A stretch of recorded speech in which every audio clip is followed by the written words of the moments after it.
Assalamualaikum warahmatullahi wabarakatuh. Apa kabar kalian? Semoga kalian baik-baik saja dan tetap diberikan kesehatan oleh Allah Subhanahu wa Ta'ala. Bantu channel kami dengan cara subscribe dan tekan tombol lonceng kalian. Terima kasih. Semoga kisah ini bermanfaat.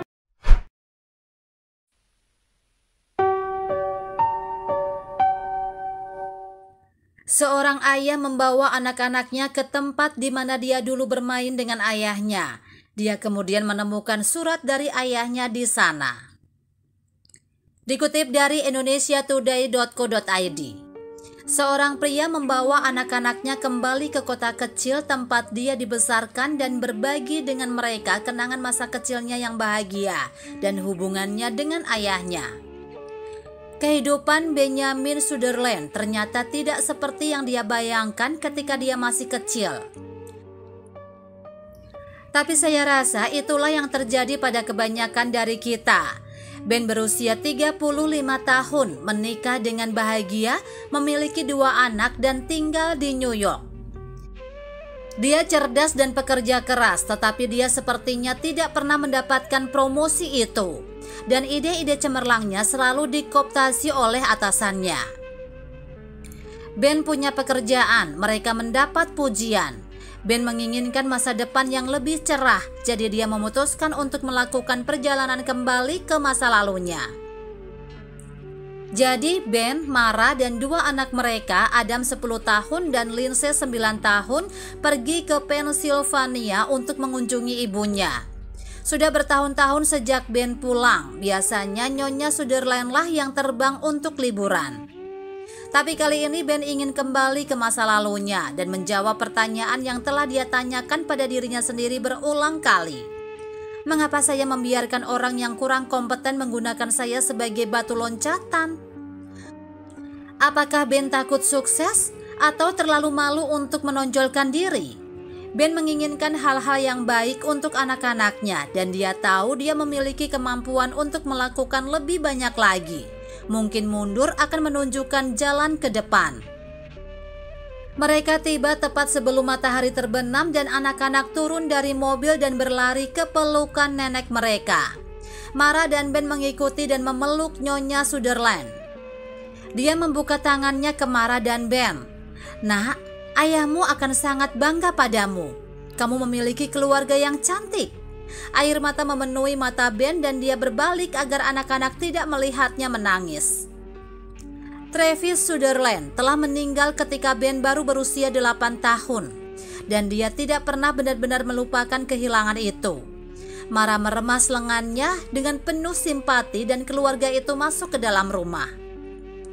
Sambil makan malam yang lezat, Nyonya Sutherland menceritakan kepada anak-anak cerita tentang kenakalan yang dilakukan Ben saat masih kecil. Dan ayunan itu, Tuhan, anak laki-laki itu akan berada di ayunan itu sepanjang hari. Bersumpah dia akan belajar terbang. Dia melukai kepalanya beberapa kali, aku bisa memberitahumu itu. "Sebuah ayunan?" tanya Adam bersemangat. "Bisakah kita menggunakannya, Nenek? Bisakah?" "Iya," kata Nyonya Sutherland, "itu untuk ibu dan ayahmu yang memutuskan." Malam itu yang bisa Ben pikirkan hanyalah ayunan itu. Ayahnya telah membuat ayunan itu untuknya ketika dia berusia 3 tahun. Dan setiap tahun dia membuat upacara kecil untuk mengangkat kursi sedikit lebih tinggi sehingga kaki Ben tidak terseret ke tanah. Kemudian hanya beberapa minggu setelah ulang tahun Ben yang ke-8, Travis didiagnosis menderita tumor otak yang merenggut nyawanya dalam hitungan minggu. Ben tidak pernah mendekati ayunan itu lagi, tidak pernah. Ben tidak tidur sedikit pun memikirkan hidupnya, ayahnya, dan semua harapannya untuk anak-anaknya. Keesokan paginya setelah sarapan, Adam dan Lindsay tidak berhenti berbicara tentang ayunan. Jadi dia akhirnya mengalah. Dia membawa anak-anaknya ke halaman belakang di mana pohon eks tua yang besar membentangkan cabang-cabangnya. Sebuah ayunan tali dengan kursi kayu tergelantung di salah satu cabang yang tebal. "Aku dulu," seru Adam, tapi Ben mengulurkan tangannya untuk menghentikannya. Ketika musim semi tiba, ayah saya selalu memeriksa bahwa tali tidak lapuk di salju dan hujan sebelum saya menggunakannya. jelasnya. Setelah dia menguji kekuatan tali, dia mengangguk. Adam segera duduk di ayunan dekat pohon eks tua, tetapi kegembiraannya dengan cepat memudar. Itu terlalu rendah, dia komplain. Lindsay mendorongnya, biarkan aku mencoba. Dia menangis, tetapi dia juga mengeluh bahwa kakinya terseret di tanah. Ben memandang ke dahan tempat ayunan itu digantung dan berkata, kakekmu akan memanjat dan memperpendek tali setiap tahun pada hari ulang tahunku. Kurasa aku harus melakukan hal yang sama. Ben memanjat pohon dan ketika dia sampai ke cabang besar, dia melihat seseorang telah meninggalkan bungkusan kain perlak yang diikat dengan tali yang terselip di bawah tali ayunan. Dia memasukkannya ke dalam saku belakang dan menarik ayunannya ke atas. Setelah dia mengamankannya, dia turun dan melihat Adam dan Lindsay bergiliran melihat siapa yang bisa naik lebih tinggi. Lalu dia ingat bungkusan itu. Dia membuka ikatannya dengan hati-hati dan membuka lipatan kain perlaknya. Di dalamnya ada beberapa lembar kertas terlipat yang ditulis dengan cermat seperti tulisan tangan ayahnya. Benny tersayang, dia membaca. Saya baru tahu bahwa umur saya tidak lama lagi. Dan keinginan saya untuk melihat Anda menjadi pria yang luar biasa tidak akan terwujud. Saya tidak bisa berhenti memikirkan semua momen spesial yang akan saya lewatkan dan masalah-masalahnya. Saya tidak akan membantu Anda menyelesaikannya. Aku tidak akan ada untukmu, anakku. Jadi aku ingin memberitahumu apa yang sedikit aku pelajari dalam hidup ini. Cintai keluargamu di atas segalanya dan jujurlah pada dirimu sendiri. Jangan takut untuk berbicara. Nak, hidup ini sangat mirip dengan ayunan yang sangat kamu cintai. Saat Anda tumbuh, kaki Anda menjadi terlalu panjang. Jadi Anda harus menaikkan kursi. Ayah telah melakukan itu untuk kamu, Ben. Tapi suatu hari kamu harus melakukannya untuk diri sendiri. Hidup ini sangat mirip dengan ayunan.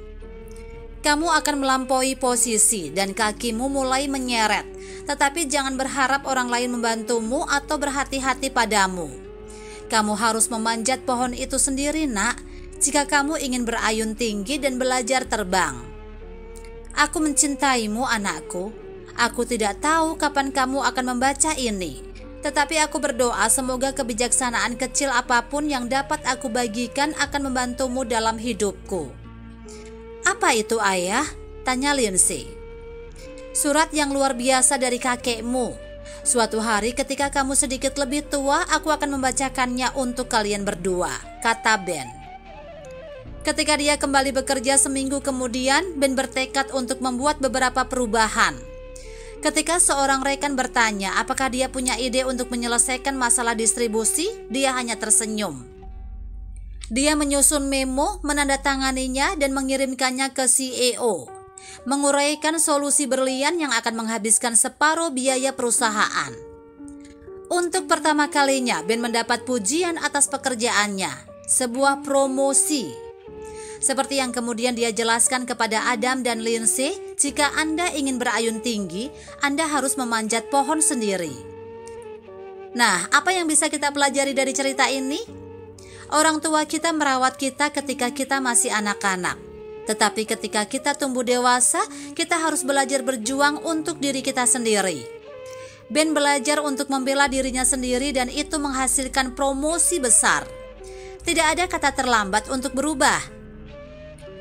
Ben adalah pria yang pemalu dan tidak menonjolkan diri, yang membiarkan orang lain mencuri idenya dan memanfaatkannya. Tetapi dia menuruti nasihat ayahnya dan mengubah hidupnya.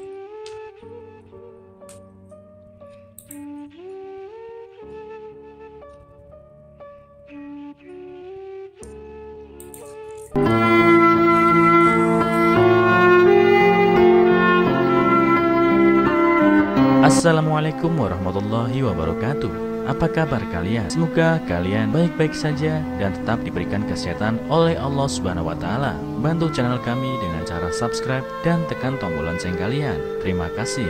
Semoga kisah ini bermanfaat.